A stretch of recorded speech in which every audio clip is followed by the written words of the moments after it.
Good evening, you're watching the news from the Sultanate of Oman television. First, the headlines. The 7th edition of Sultan Qaboos Sailing Award is handed over to Latvia's Association for Sailing Training. 1 billion Omani Rials is the expected investment volume in initiatives of fisheries wealth within the 10 Feet program. And US pulls out of the UN's Global Compact on migration.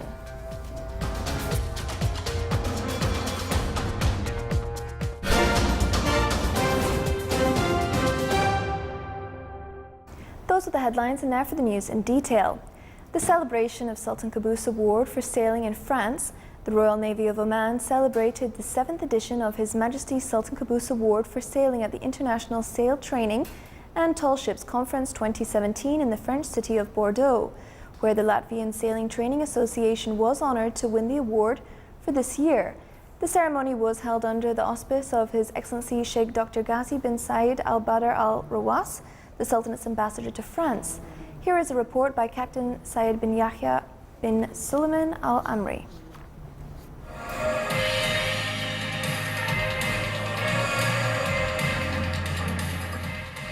The Sultan Qaboos Award for Sailing has loosened its sails to reach its destination in the city of Bordeaux of the French Republic, where its 7th edition is being celebrated at the International Sail Training and Tall Ships Conference 2017.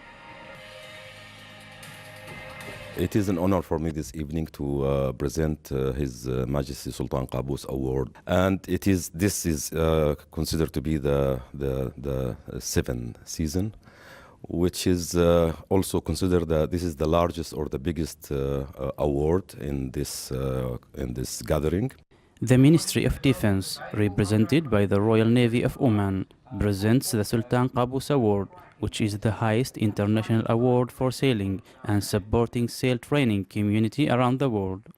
This is annual support or appreciation of His Majesty to the youngsters to adventure and riding the sea and encouraging them to do well in the future. Some of it also being granted to disabled people or disabled youth in order for them to feel that they can contribute in the community and they have a lot to do. Of 95 sail international organizations and associations from 23 countries around the world that participated this year in the Sultan Qaboos Award scheme, the Latvian Sail Training Association has won the award for its great marvelous efforts and achievements in sail training.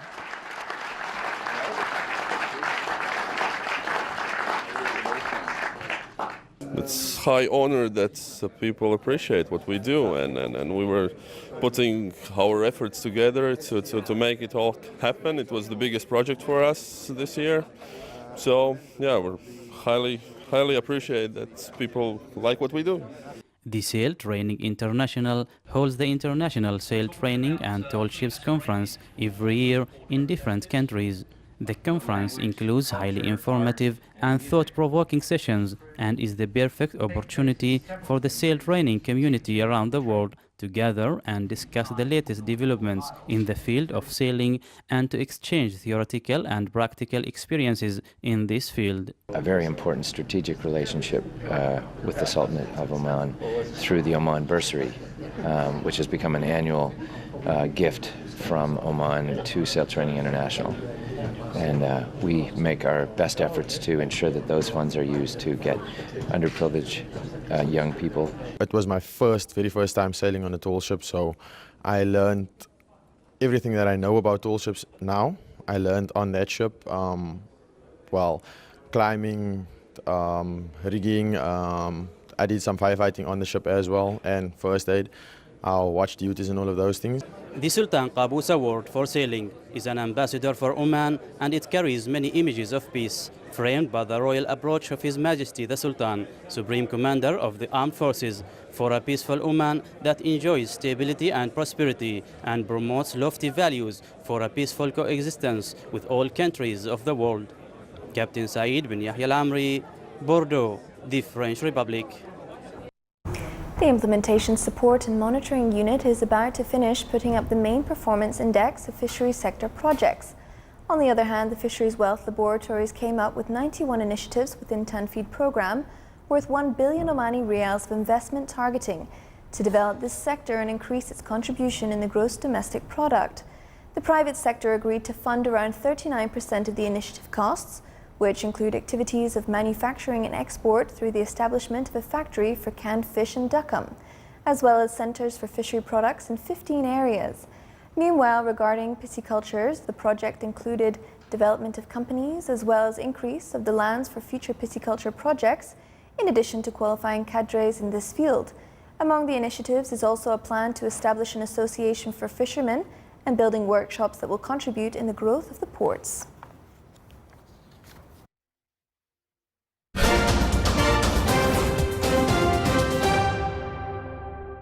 The administration of President Donald Trump has withdrawn the United States from the United Nations Pact to improve the handling of migrant and refugee situations, deeming it inconsistent with its policies. The U.S. mission to the global body announced that today the U.S. mission to the United Nations informed the UN Secretary General that they are ending its participation in the Global Compact on Migration.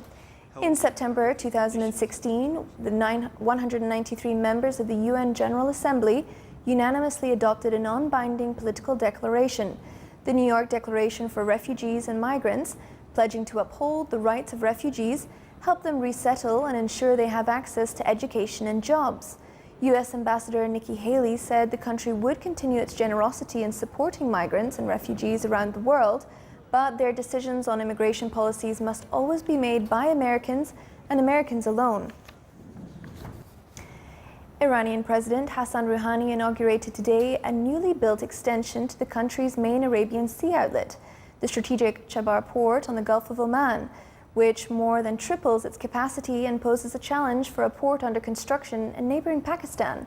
The $340 million project was constructed by Khatam Al Anbiya, the largest Iranian contractor of government construction projects. It involved several subcontractors, including a state-run Indian company, and brings the capacity of the port to 8.5 million tons of cargo annually, from the previous 2.5 million tons. The extension includes 5 new piers, 2 of them for containers, allowing cargo vessels with up to 100,000-ton capacity to dock. It is Iran's closest sea link to the Indian Ocean. Philippines Department of Agriculture Secretary said today no exploration should be conducted in the Philippines' rise, arguing that the vast ocean region off his country's northeastern coast should be preserved as a source of food for his people. Several Chinese survey ships were spotted last year in the area, formerly known as Benam Rise before being renamed by the Philippines. Japan and South Korea have expressed interest in research and exploration of the mineral-rich area in the Philippine Rise. The Agriculture Secretary said he had recommended that the President, Rodrigo Duterte, to declare the 24.4 million hectare marine paradise a protected area. The Secretary was speaking at a press conference following the opening of the 14th regular session of the Western and Central Pacific Fisheries Commission, which governs fishing activities, particularly of tuna in international waters, or areas that do not belong to any country. The 5-day convention is attended by some 700 delegates from 30 countries.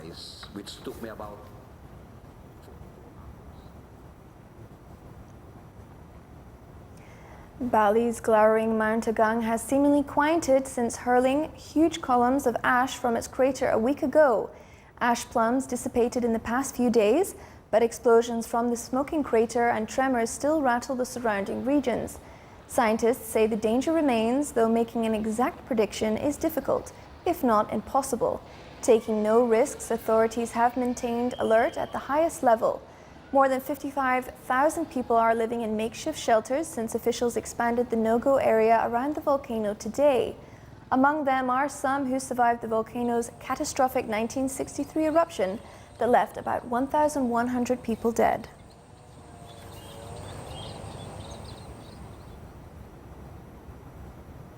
The man who sent the first ever text message 25 years ago said that he is proud of his achievement.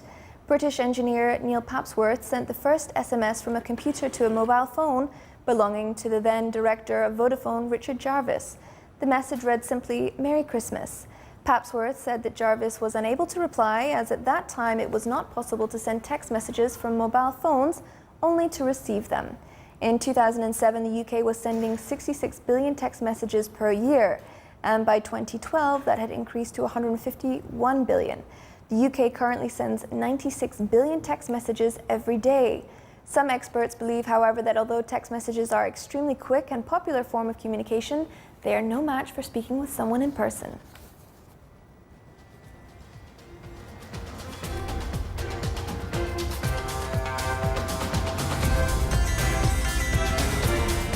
Still to come in our news bulletin.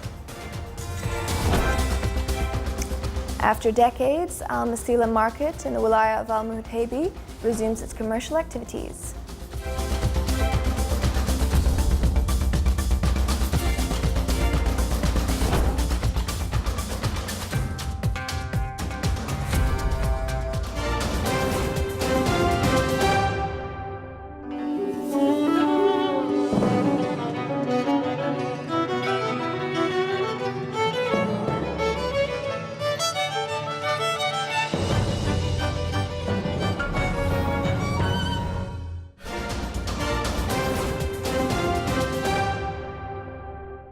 Welcome back to the news from the Sultanate of Oman television. Within glorious 47th National Day celebrations in the Wilaya of Al Kubura Equestrian Club concluded Cavalry and Camel Festival. The festival witnessed wide participation from camel owners in the Wilaya and elites of horsemen who presented attractive shows in equestrian skills.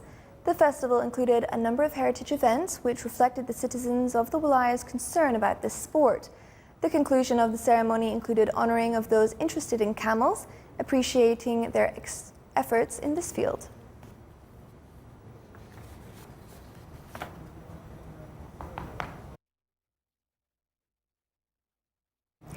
In the governorate of Al Dahira, a ceremony was held to mark World Diabetes Day. The ceremony included a number of events, programs, lectures, and health and awareness exhibitions, in addition to review experience of diabetics, introducing suitable food and mechanisms to deal with this disease. The event aimed at raising awareness among citizens about the hazards of the disease.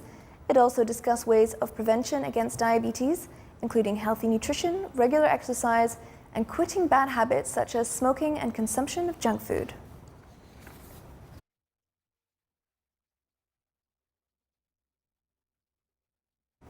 After decades, Al Masila Market in the Wilaya of Al Muhtaybi resumes its commercial activities. The market was distinguished by its deep-rooted history, which date back 300 years, and it was among famous commercial markets in the Sultanate. It was also a destination for commercial caravans carrying various types of products. Now it is considered a feature of Omani heritage.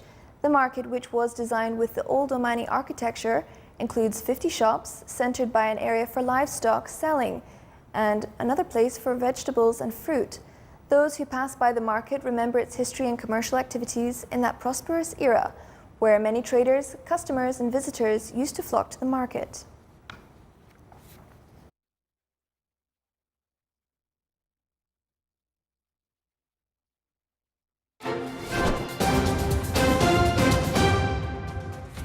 Now for the general weather forecast around the Sultanate. Clear to partly cloudy skies will prevail over the governorates of Musandam and coastal areas of the Sea of Oman, with chances of scattered rainfall. The rest of the Sultanate will have clear skies with chances of cloud over the coastal areas of the Arabian Sea, and winds will be northerly to northeasterly light to moderate. Seas will be moderate to rough with a maximum wave height of 2 to 3 meters.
This is the Sultan of Oman television. Before we end tonight's bulletin, here are the main points once again.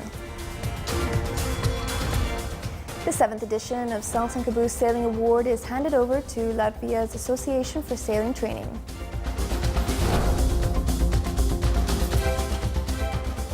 $1 billion Omani Riyals is the expected investment volume in initiatives of fisheries wealth within the 10 Feet program.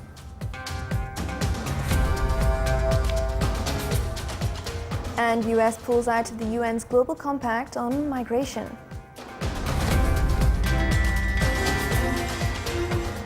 With that, we come to the end of tonight's news bulletin. From all of us here at the newsrooms and the studio, it's good night.